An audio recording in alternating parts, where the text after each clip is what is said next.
Good afternoon, everyone. I am rhovic Almueda, and my assigned section and topics in corporation is Section 5 and Section 6, which is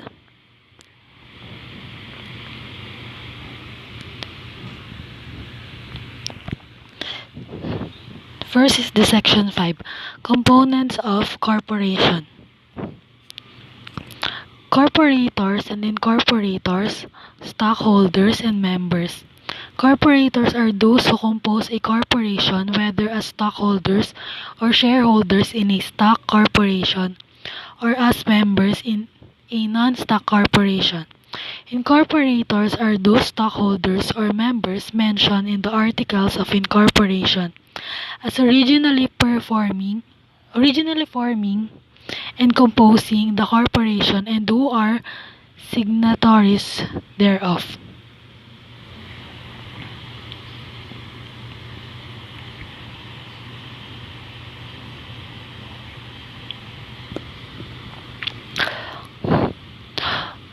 Corporators in stock corporation are called stockholders or shareholders.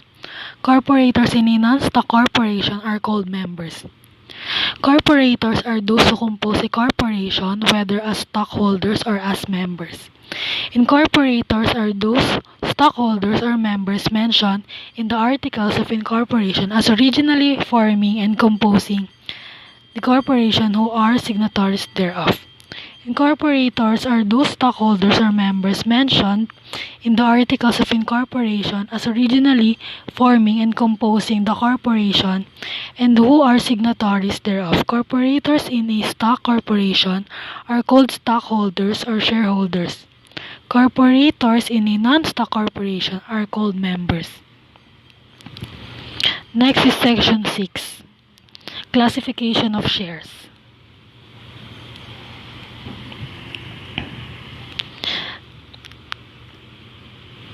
The classification of shares, their corresponding rights, privileges, or restrictions, and their stated par value, if any, must be indicated in the Articles of Incorporation. Each share shall be equal in all respects to every other share except as otherwise provided in the Articles of Incorporation and in Certificate of Stock.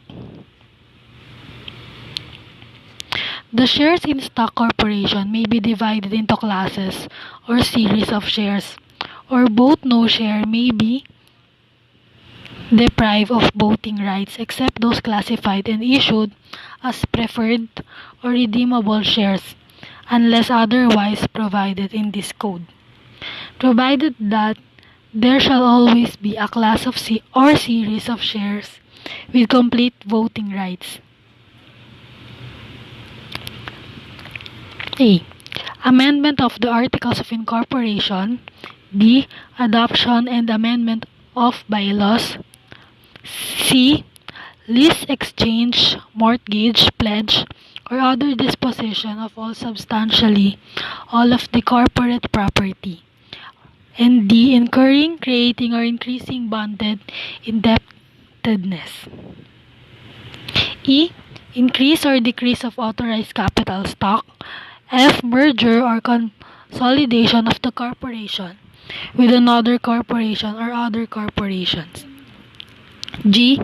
Investment of corporate funds in another corporation or business in accordance with this code and dissolution of corporation.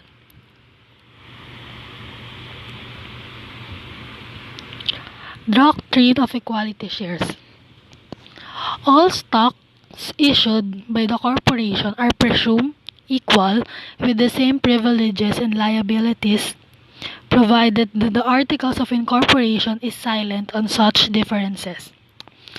The doctrine of equality of shares states that where the Articles of Incorporation make no distinction between the shares of stock, all shares issued by the company are considered to be equal and have the same rights and privileges as well as the same liabilities. Who may classify shares? The classification of shares, their corresponding rights, privileges, or restrictions, and their stated par value, if any, must be indicated in the articles of incorporation. Each share shall be equal in all respects to every other share, except as otherwise provided in the articles of incorporation and in certificate of stock. The share in stock corporation may be divided into classes or series of shares or both. A corporation may further classify its shares for the purpose of ensuring compliance with constitutional or legal requirements. What are voting shares? Voting shares are shares that give the stockholder the right to vote on matters of corporate policy making. Owning voting shares also allows a vote on who should be the company's board of directors. Voting shares give investors a say in how a company's corporate policy is made, including the election of the board of directors. Voting shares also approve or reject a major corporate action such as merger. Companies can be offered different classes of shares, some with voting rights and others without voting rights. Google and Berkshire Hathaway are two notable examples of companies that offer voting and non-voting stock. The right to vote in stock corporation. A voting right is the right of shareholder of a corporation to vote on matters of corporate policy, including decisions on the makeup of the board of directors, issuing new securities, initiating corporate actions like mergers or acquisitions, approving dividends, and making substantial changes in the corporation's operations. Shareholder voting rights empower shareholders of record in a corporation to vote on certain corporate decisions, elect board members, and authorize the issuance of new shares or dividend payments. In a company's annual meeting, shareholders vote. If they are unable to participate, a proxy vote will be used to express their wishes. Common shares usually have one vote per share, while preferred shares do not. Unlike the single vote right that most people have in democratic regimes, a shareholder's number of votes is proportional to the number of shares they own.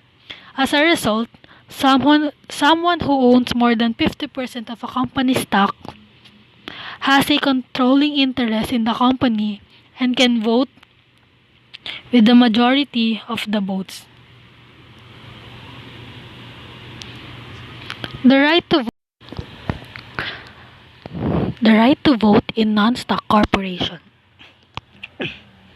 Voting by mail or other similar means by members of non-stock corporations may be authorized by the laws of non-stock corporations with the approval of and under such conditions, which may be prescribed by the Securities and Exchange Commission.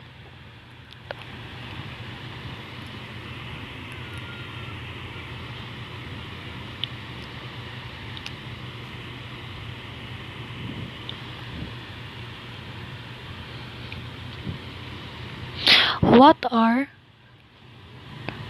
non-voting shares? Non-voting stock is stock that provides the shareholder very little or no vote on corporate matters, such as election of the boards of directors or mergers. The holder of non-voting shares has no voting rights in the company. This ensures that the holder has a right to a portion of the company's capital but is unable to vote at general meetings. Employees and family members of the key shareholders are usually given non-voting shares. What is common stock? Common stock is a form of corporate equity ownership, a type of security. The terms voting shares and ordinary share are also used frequently outside of the United States. They are known as equity shares or ordinary shares in the UK and other Commonwealth realms. Shares entitling their holder to dividends that vary in amount and may even be missed depending on the fortunes of the company.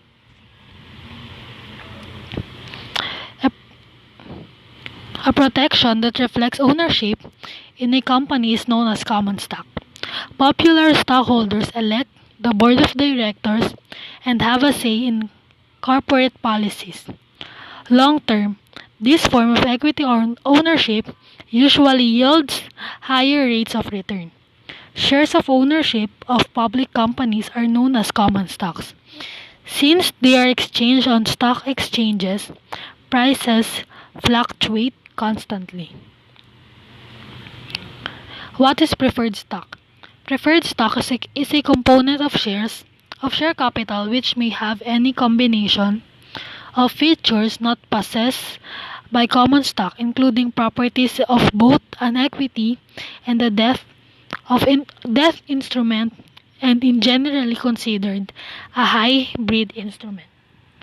Preferred stock is a form of stock that gives shareholders different rights than common stock. In the event of a bankruptcy or merger, preferred stockholders earn daily dividends and are paid first.